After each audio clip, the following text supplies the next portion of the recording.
Hello students, welcome to IFAS. और इस session में हम फिर बात करने वाले हैं हमारे एक और चैंपियन तुषार से। तुषार का जो जेआरएफ था वो 082 था। भरतपुर राजस्थान से ये बिलोंग करते हैं। चलिए, इस सेशन में हम सुनेंगे कि उन्होंने अपने इस जो अचीवमेंट है इसके लिए क्या प्रिपरेशन करी होगी, क्या क्या इनकी स्ट्रेटेजी थी, आगे ये क्या बनने वाले हैं, और आप सब लोगों के लिए जो इंतजार कर रहे हैं अपनी खुद की ज़ियारत का, क्या ये मैसेज आपको देने वाले हैं, इन सब की बातें अभी करने वाले हैं। तो वेलकम तुषार, वेलकम, बहुत बहुत आपका वेलकम आईफएस फैमिली की तरफ से। Thank you sir. हाँ, तो बिल्कुल बिल्कुल। तो सबसे पहले तुषार, मैं आपसे पूछना चाहूँगा कि आपको भरतपुर यूनिवर्सिटी में आपका एमएससी था, तो सबसे पहले इंस्पिरेशन क्या मिला आपको सीएसआर के लिए? प्रिपरेशन के लिए इंस्पिरेशन क्या था, उसको थोड़ा सा हमारे स्टूडेंट्स के लिए आप बताएंगे। सर एक्चुअली क्या है ना, हम मेरी सिस्टर है, उसका भी क्या है नेट जेआरएफ हुआ था, तो वो भी इसी फील्ड में है, मैं उसके पीछे पीछे हूँ।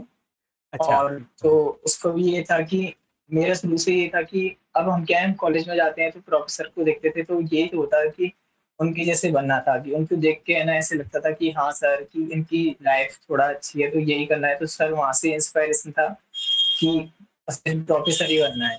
असिस्टेंट तो प्रो फिर वो वही। अच्छा, असिस्टेंट प्रोफेसर आपको बनना है। बिल्कुल बिल्कुल, एम आपका हाँ बहुत हाई है, बहुत अच्छे है। तो तुषार, थोड़ा सा आपकी इनिशियल प्रिपरेशन की जो स्ट्रेटजी थी, क्या आपने अपनी प्रिपरेशन को कैसे स्टार्ट किया था? आप सीधा आईएफएस के साथ जुड़ गए थे, या उससे पहले आपका प्रिपरेशन कुछ और था? उसको थोड़ा सा हमें बता दीजिएगा। सर। सर एक्चुअली क्या है ना कि मैं परचेज कोर्स का नहीं हूँ, मैं इमोशन बैच का हूँ। अच्छा। तो हाँ, तो एक्चुअली क्या है, मेरे एमएससी कंप्लीट होने के बाद इससे पहले भी मैंने ट्राई किया था, पर मैं हाँ। क्या है पर्टिकुलरली अपनी टाइम नहीं दे पाता था एमएससी के साथ चलते चलते। अच्छा अच्छा तो अच्छा। इस बार मैंने क्या है आप इमोशन बैच के साथ ही 1 अगस्त से स्टार्ट किया था सर मैंने, और क्या है पर्टिकुलर डिसिप्लिन के साथ आपके सारे लेक्चर लिए थे। अच्छा अच्छा अच्छा। सारा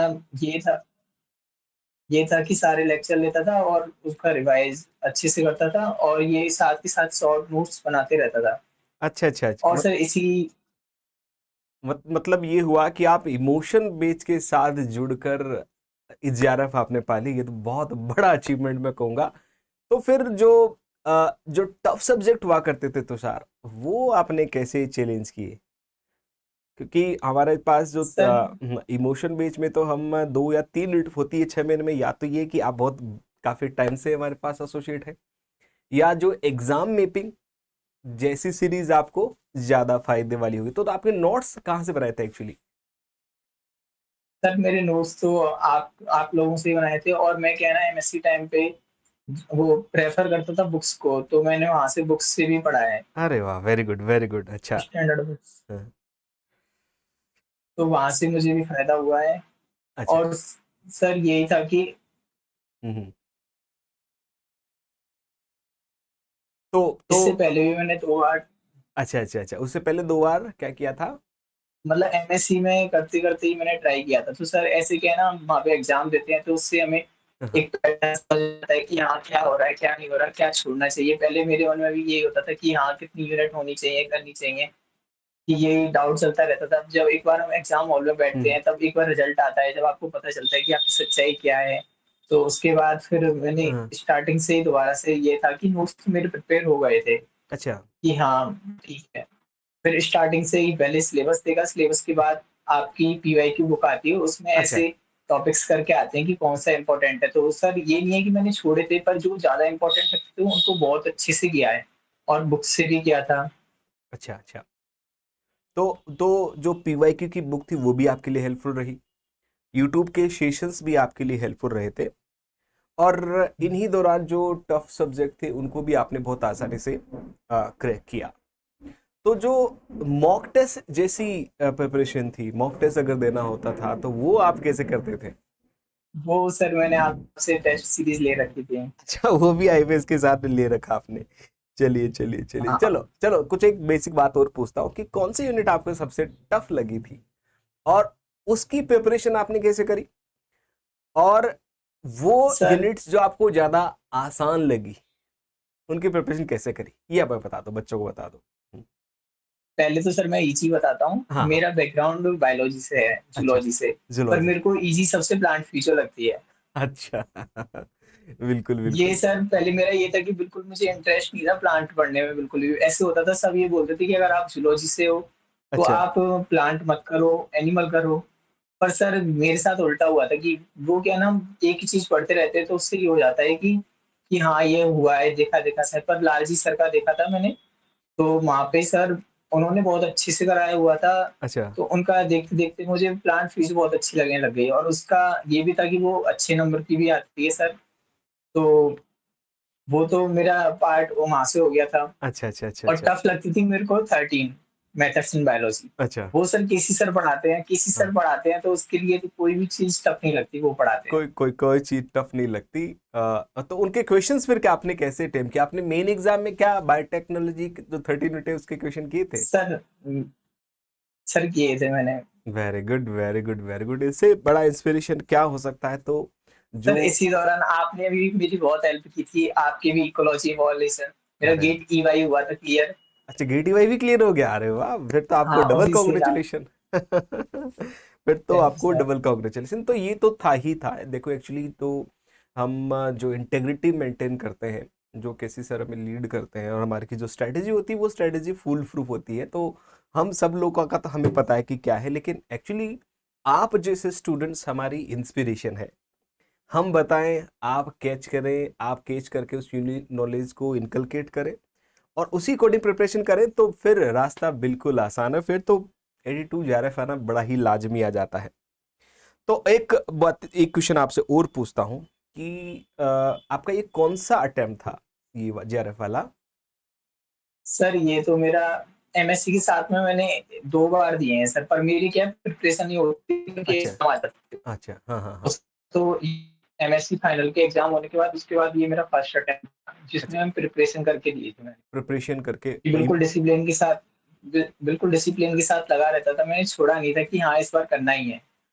अच्छा अच्छा अच्छा अच्छा। बिल्कुल बिल्कुल बिल्कुल। तो क्वेश्चन प्रैक्टिस भी आपकी साथ साथ चलती रहती थी, मॉक टेस्ट भी हाँ आपके सर साथ साथ ये है चलते रहते थे? क्या कोई ऐसा पॉइंट आया था जब आप घबराए, थोड़ा सा ऐसा लगा कि नहीं क्योंकि होता क्या है कि जब आप इमोशन बेस्ड पढ़ रहे होते हो और जब हम क्वेश्चन करा रहे होते हैं तो कई स्टूडेंट्स के जवाब बड़े फटाक से आते हैं, बहुत फास्ट जवाब आते हैं। उसमें कभी कभी हम थोड़ा सा पीछे रह जाते हैं, हमें ऐसा लगता है कि क्या मेरी प्रिपरेशन थोड़ी सी डावाडोल है क्या? आपको ऐसा फील हुआ कभी? सर बीच में ऐसे ही चल रही थी प्रिपरेशन, तो फिर एक ये होता है कि हाँ कि बीच में ऐसे हुआ था कि सर अगर जेआरएफ या नेट नहीं हुआ तो क्या होगा। तो इसी चक्कर में सर मैं बीच में गया, एक मंथ हमारे यहाँ राजस्थान में सीईटी पेपर होता है, तो उसमें मैंने चला गया था। वहां पे मैंने 15-20 दिन खराब कर दिए थे, पर उसका ये था कि मेरा सीईटी क्लियर हो गया था उस दौरान। तो फिर उसके बाद मैं वापस से इसी में आ गया था। तो सर ऐसे बच्चे होते थे कि आंसर क्वेश्चन आता नहीं तो उससे पहले आंसर आ जाते थे। अच्छा तो सर वो क्या है ना, एक मेरे मन में ये भी होता था कि ये पीवाई क्यू में ये पुराने बच्चे होंगे तो ये क्या है इनको पता होगा, तो इसलिए कर लेते थे कि तू करेगा तो तेरे से भी हो जाएगा, ये कोई बड़ी अच्छा बात नहीं है। मेरे मन में ये होता था कि अच्छा मेरा अच्छा बस यही था कि पहले अपना कंसेप्ट क्लियर करो, उसके बाद मैं ना ये कि टॉपिक वाइज है ना वो पीवाई की सॉल्व करो, और उसके बाद मॉक टेस्ट लगाओ। अच्छा अच्छा अच्छा। अब एक बात और आप बताइएगा तुषार, की एग्जाम में जब आप पेपर दे रहे थे तो आपने पार्ट ए, पार्ट बी और पार्ट सी को लेकर क्या स्ट्रेटजी आपकी थी, वही बता दो। सर सब लोग तो ये बोलते हैं कि पार्ट सी पहले करना चाहिए, अच्छा पर मैंने उल्टा किया था, मैंने पार्ट ए पहले किया था। अच्छा अच्छा।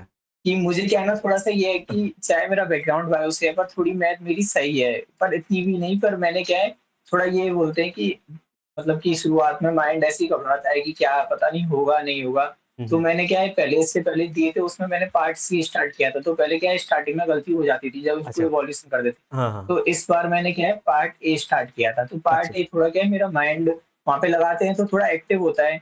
तो मैंने वहां पे ऐसे ही करके मेरे 20 मिनट दिए, और उसमें मैंने मेरे 9 क्वेश्चन किए थे जिसमें मेरे 8 सही भी हो गए थे। वाह वाह। परफेक्ट तो परफेक्ट। फिर मैंने उसके बाद पार्ट सी किया था। पार्ट अच्छा। सी में मैंने हम्म, अप्रोक्स 90 मिनट दिए थे। और अच्छा उसमें ये था कि सर मुझे है ना इस बार ये करना था कि किसी पे भी अटकना नहीं था। कि अच्छा। मुझे ऐसे लग रहा था ना कि हाँ कि ये पढ़ना पड़ रहा है, इसमें टाइम लग रहा है तो छोड़ो, मैं मार्क करके छोड़ देता था। हाँ क्योंकि हाँ। ये 75 क्वेश्चन होते हैं, मेरा मन में ये था मुझे क्वेश्चन सिलेक्ट करने रीड करना ज़्यादा ज़रूरी है। अच्छा। ये नहीं है कि एक ही के पीछे रहो कि यहाँ पे रीड करना अगर मैं सीख जाऊँ तो सीएसआईआर नेट बहुत ईज़ी है। हाँ, बिल्कुल, बिल्कुल। तो अब एक्चुअली मेरा अगला क्वेश्चन भी आपसे यही था तुषार, कि आपने जिस लेवल की प्रिपरेशन करी और जिस तरीके के क्वेश्चंस की टफनेस आती है ना, हम कहते हैं कि अरे सीएसआर के क्वेश्चन तो बड़े ही टफ आते हैं। तो जो आपका प्रिपरेशन था, उस प्रिपरेशन से एग्जाम का जो एक्सपेक्टेशन था वो आपको कैसा लगा? जनरली क्या होता है कि जैसे कई सारे स्टूडेंट कहते हैं कि अरे सर एग्जाम तो क्वेश्चंस बहुत ही टफ आते हैं, हमें तो समझ में नहीं आते, इंग्लिश समझ में नहीं आती, हम ठहरे हिंदी मीडियम के स्टूडेंट्स। तो वो जो एक्सपेक्टेशन थी वो कैसी थी फाइनल एग्जाम में जब आप क्वेश्चन क्रैक कर रहे थे, तो क्या लगा था कि क्वेश्चन ये इजी है या टफ है? सर मेरा क्या है ना, मैं उसमें है ना मैंने ये सोचा था कि इस बार मैं ऐसे करूँगा कि पहले मैं मैच ऑफ द फॉलोइंग्स देखूँगा उसमें। अच्छा। कि हाँ, कि कोई लॉन्ग क्वेश्चन होगा तो अगर मेरे को बन रहा है तो मैं करूँगा, नहीं तो बिल्कुल नहीं करूँगा क्योंकि नेगेटिव तो करना ही नहीं था। तो मैंने मन में पहले ये सोचा था कि मैं मैच ऑफ द फॉलोइंग्स करूँगा क्योंकि वो बहुत ईज़ी होते हैं। अगर तुम पे 1 या 2 आए तो वो पूरे 4 नंबर दे जाएँगे आपको। अच्छा, अच्छा, तो अच्छा। वो ऐसे ही करके फिर मैं स्टेटमेंट वाइज़ वाले क्वेश्चन देखूँगा और ऐसे और मुझे लग रहा है ना कि कोई क्वेश्चन मेरे से बन रहा है। अगर मैं किसी पे भी 1 या 2 मिनट अटक गया, तो अच्छा। फिर मैं उसको छोड़ देता था कि मुझे नहीं करना ये क्योंकि अ, नेगेटिव से बचना ही है बहुत है बिल्कुल, उसमें। बिल्कुल, बिल्कुल। बिल्कुल, बिल्कुल, बहुत अच्छी स्ट्रेटजी रही आपकी तुषार। अब एक लास्ट क्वेश्चन मैं आपसे और पूछूंगा कि जो लोग हमें देख रहे हैं यूट्यूब पर अभी, जो एस्पायरेंट अभी प्रिपरेशन कर रहे हैं, इमर्शन बेस के भी है, कुछ स्टूडेंट्स नए भी हैं, उनके लिए आप क्या मैसेज देना चाहोगे? है ना, कि आपकी स्ट्रेटजी का बेस क्या था, वो इनको समझ में आया। आपका क्वेश्चन सिलेक्शन से लेकर यूनिट सिलेक्शन से लेकर क्वेश्चन को कैसे करना, कौन से पार्ट को कैसे करना, वो भी बात बहुत अच्छे समझ में आई। आप इनको क्या मैसेज देना चाहोगे? है ना, एक अच्छा सा छोटा सा मैसेज छोड़ दीजिए कि क्या एक मोटिवेशन क्या होना चाहिए, वो बता दो। जी सर, यही है कि अगर आप प्रिपरेशन कर रहे हो ना तो सर ये है कि आप क्या है बीच में डिसिप्लिन तो बहुत मेंटेन करके रखना है और आप जो भी पढ़ रहे हो उसका रिकॉल करते रहो। आप ये नहीं है कि हम नोट्स ही नोट्स बनाते जा रहे हैं और प्रैक्टिस नहीं कर रहे हैं। प्रैक्टिस करना भी बहुत ज़रूरी है और साथ में ही अपने नोट्स बनाते जाओ क्योंकि लास्ट टाइम में वो इतना बड़ा दिखेगा ना तो वो हम बोलेंगे कि कैसे होगा जब हमारा बहुत एंजाइटी होती है। पर सर जब अपने खुद के नोट्स होते हैं तो उनको पढ़ने में मज़ा भी आता है और आपको लगता है कि फ़ील भी होता है कि हाँ, मैं कर लूँगा। क्योंकि जब उनसे क्वेश्चन अच्छा। सॉल्व होते हैं तो हाँ। कॉन्फिडेंस लेवल बूस्ट होता है अपना। तो बिल्कुल, यही है कि साथ में शॉर्ट नोट्स बनाएँ और प्रैक्टिस करें। बिल्कुल, बिल्कुल। तुषार का ये जो मैसेज है बिल्कुल हर एक एस्पिरेंट को सुनना चाहिए कि जो आप पढ़ रहे हैं रोज, आप जो यूनिट का कोई पार्ट पढ़ रहे हैं तो उससे एसोसिएटेड क्वेश्चंस को आप जरूर सॉल्व कीजिएगा। तो तुषार, बहुत अच्छा लगा आपसे बात करके, आपकी स्ट्रेटजी का पता करके। आपसे हमें इंस्पिरेशन मिलती है, जो हमारे लिसनर्स हैं, व्यूवर्स हैं, उनको इंस्पिरेशन मिलेगी। आपके माता पिता का आपने जो सीना चौड़ा किया है, आपने उनको जो उम्मीदें जो आपने बनाई है, उसके लिए बहुत बहुत बहुत बहुत शुभकामनाएं आपके फ्यूचर के लिए। Thank you Tushar. Thank you sir. Thank you.